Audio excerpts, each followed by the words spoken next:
It is another edition of Time About the Movies, and today we're taking a look at the 3 films of April 18th, 2008. As I said before, yes, there are other movies that came out this weekend, but I haven't seen them, so and they're not really that memorable to begin with, but so I'm not going to mention them in this one here. But we are going to take a look at the 3 big new releases of this weekend, including Jackie Chan and Jet Li working together in an action film, Jason Segel starring in the latest film from producer Judd Apatow, and Al Pacino in a real-time thriller. So let's get started by taking a look at the biggest new release of the weekend, and that is Jackie Chan and Jet Li starring in The Forbidden Kingdom.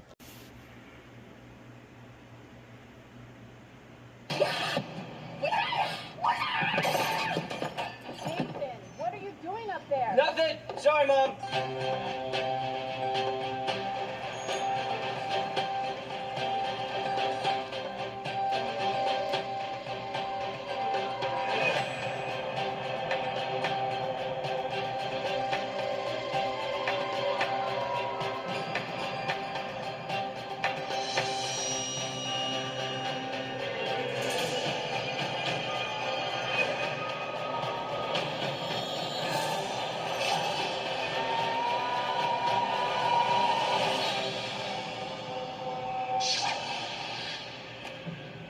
What land do you come from, monk? I'm not a monk. I'm Jason Tripidicus from South Boston.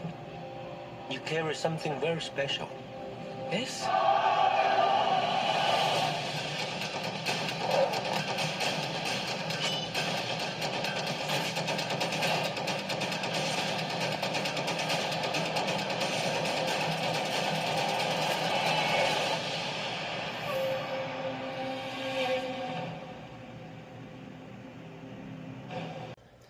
So this is loosely based off of a 16th century Chinese novel called Journey to the West, where you have the plot revolving around Jason Tripithecus, that's a weird name, played by Michael Angarano, who is a modern-day American teenager who is transported back to ancient China after discovering the Monkey King's magical staff. He accompanies Old Hop, played by Jackie Chan, and Silent Monk, played by Jet Li, on their quest to return the staff to its rightful owner, while trying to avoid the minions of the evil Jade Empire, played by Colin Cho. And this is directed by Rob Minkoff, who did The Lion King and Stuart Little, and written by John Fusco, who did Young Guns. But this was being sold as a major project, considering that Jackie Chan and Jet Li were starring in a movie together. And of course, Jackie Chan had been in a lot of other action movies. You know, he was in Drunken Master, of course, and Jet Li. Jet Li has done Fearless, and of course Hero. So this was a pretty big deal for fans of these two to come together in a movie like this. But to say it's underwhelming is very much not an understatement. This is a very underwhelming film indeed.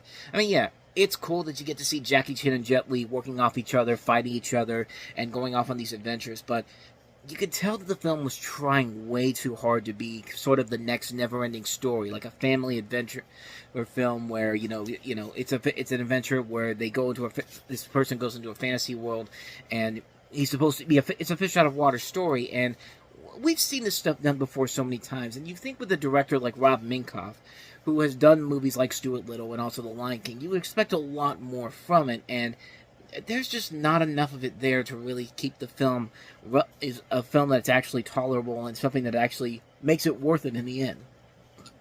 Ooh, excuse me. It's so plain and forgettable, I'm burping about it, but yeah, other than that, though, it's just kind of a bland movie in general. Yeah, the action sequences can be cool sometimes, but I guess maybe because I'm not into these movies so much, like most people are, but I kind of expected a lot more from it, per se. I think if you are a fan of movies with Jackie Chan and Jet Li, and are fans of watching them in this genre, this wuxia genre that they're in, I guess you can find it more enjoyable than I did, but for me, it's passable. It's good for maybe a one-time watch for me personally, but it's one I really don't ever want to watch again, per se. Not to say that it's bad or anything, but it's just something that I really have no interest in ever watching again, per se. Now, the next movie I can watch several times because it is one of my favorite movies of all time, and that is Jason Segel in Forgetting Sarah Marshall. Girlfriend dumped you. Stop crying. When the worst has already happened. Everywhere I look, I'm reminded of her. Go on a vacation. Go to Hawaii. What's the worst that could happen? Peter, What are you doing here? From the guys who brought you the 40-year-old virgin Did you see her boyfriend? He is ridiculous. and knocked up. I'd like to grab some dinner, please. Is your girlfriend joining you? No. You just by yourself? Yeah. We've got a loner? Forgetting Sarah Marshall. Yeah, just clear the other stuff off. It's one man. Rated R. Star. So Forgetting Sarah Marshall tells the story of Peter Bretter, played by Jason Segel, who's a music composer for a TV show that features his girlfriend, Sarah Marshall, played by Kristen Bell, in the leading role. After a 5-year relationship, she breaks up with Peter. Devastated by this event, he chooses to go to vacation in Hawaii in order to try to move forward with his life. The trouble is, he runs into Sarah on the island, and she is on vacation with her latest boyfriend, played by Russell Brand. I think this was where everyone thought that saw Russell Brand for the first time, and thought that he was going to have a good future in film. I mean, it was a good 5-year run while it lasted, but then they shipped him off back to England, and now I have really no idea what he's up to nowadays. I think he's become one of those right-wing actors per se, but I don't know about that. But on this island, you also have other characters played by Paul Rudd. Mila Kunis plays this new love interest for Segel, and Jonah Hill is also in there as well.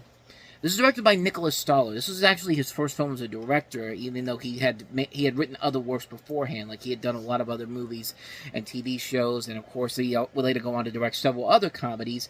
Some pretty good ones overall. It's like the Neighbors movies, Storks. He did a really good underrated one that came out a couple of years ago with Billy Eichner Brothers, or Bros, if you would say. But yeah, this is without a doubt his best movie to date. I mean, this is still one of those great comedies that I was skeptical when it came out. I remember, Richard Roper, back when even Roper was still on the air, they were talking about how, this is one of the greatest comedies ever made, and I was really, really looking at it and going like, okay, you're throwing a lot of high praise on this movie, only for me to be let down by it. I mean, I was let down by Drobert Taylor not but a few weeks prior to that, and that had Judd Apatow's name on it. So I was going into this with slightly lower expectations, and that works because, yeah, this movie is pretty friggin' amazing. It's Jason Segel, it's Jason Segel proving that he can be a great leading actor, and he works really well in here. He's a great funny comedian. He's a great comic actor, not really a comedian, but of course he showed that with what he did with How I Met Your Mother,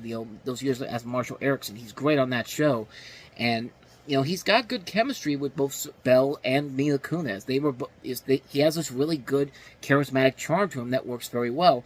And it's a very creative movie, too. Like, this is a film where you're not only watching him because he's such a good leading actor, but the guy has a lot of talent, man. He's a great music. You see it here. He's good at making music. He's good and he's good with puppeteering work. There's a great subplot with him where his true passion is that he wants to write a Dracula puppet comedy rock opera, and of course at the end of the movie, when he has that situation where he's got to choose where life is going to take him, he gets to do it, and it really does show why he was so the right choice to do that Muppet movie that came out a couple of years later, which I still think is a fantastic movie, minus the post-credits ending, but we'll save that for another day. But I love this movie, man. It's a classic movie. It shows a lot of great comic potential from all the stars involved here. Even people that you wouldn't expect. Like, Kristen Bell had been on Veronica Mars up to this point, but nobody really knew if she could transition to more comedic roles in general. Mila Kunis had been on That 70s Show and Family Guy, so everyone kind of expected that. And Russell Brand was very charismatic and very fun in here. He's an obnoxious boyfriend, but he's not at the point where he's completely annoying rather than what he would later become on down the road. Like, you really do get behind him, and you really do feel like, yeah, he is a likable person, and a damn good singer, too. I mean, he has a good song in the movie where, it's hard not to realize the true potential of this guy as an actor as a whole. Unfortunately, that didn't pan out as well 10 years later, but, or even now, almost 20 years later, but Forgetting Sarah Marshall is a classic movie, definitely one of the best Judd Apatow-produced movies, one of my favorite comedies of all time. Yeah, I could see why people were loving it at the time, and yeah, it lived up to every bit of the hype and then some. It's a great comedy. I can't recommend it enough. Forgetting Sarah Marshall, definitely check it out. So with that said, let us move on to the last one we have here, and that's Al Pacino's 88 Minutes. Yeah. You have 88 minutes to live. Who the hell is this? I received a threatening phone call. You better turn on MSNBC. I find it hard to believe that Dr. Jack Graham can be psychobabbling innocent people into the death chamber. What's going on? Dale Morris was murdered. They found evidence that implicates you. Who's a murderer now, Jack? Can't you see this as a frame? Did I fire bullets at myself? Did I blow up my car? It's curious, isn't it? I'm gonna find you. 88 minutes. Rated R in theaters this spring. So this is another one of those real-time action thrillers that we got around that time. Vantage Point was another one, but that was definitely a lot better than this film. You have a famed forensic scientist psychiatrist played by Al Pacino, who's one of the most sought-after profilers in the world. His expert testimony resulted in the conviction of a serial killer played by Neil McDonough. However, on the eve of Forster's execution, one of Graham's students is murdered by a vicious copycat crime, and Graham receives an ominous message informing him that he has 88 minutes to live. And so at that point, then the movie becomes a movie that literally is in real time. It takes place within 88 minutes, even though this is almost a 2-hour movie and 110 minutes long. And a good idea, a good concept overall. You've got a lot of really good talent here. Not just Al Pacino, but not just Neil McDonough, but you also have Alicia Witt, Lily Sobieski, William Forsythe, Deborah Kara Unger, Amy Brenneman, Benjamin McKenzie. So there is a lot of good talent all across the board in here. The problem is that the movie is very generic, it's very predictable, and Neil McDonough, who could play a menacing force when he needs to, this is one of those films where the director really did not give him a good idea of what they wanted to do here. Like, this guy is not threatening by any means necessary, and the big twist that happens at the end of the movie, it's not worth it when it's all said and done, and it's just like, you really feel underwhelmed by what you just sat through. It's just like, man, there was such a good idea in here, and there's just nothing there to cement how good it can really be. It's a film that is just so... It's just so bland, it's so generic, the twist is not that good. It's a terrible movie. It's a film that takes a lot of the potential of what this film could have really been and just completely avoids it. And this is a director who's done some good work. John Avnon is the director of this. You know, this is the guy that did Fried Green Tomatoes. This is the guy that did stuff like The War. He did movies like He's done movies like You'll have a better movie that comes out this year with Al Pacino in it, Righteous Kill.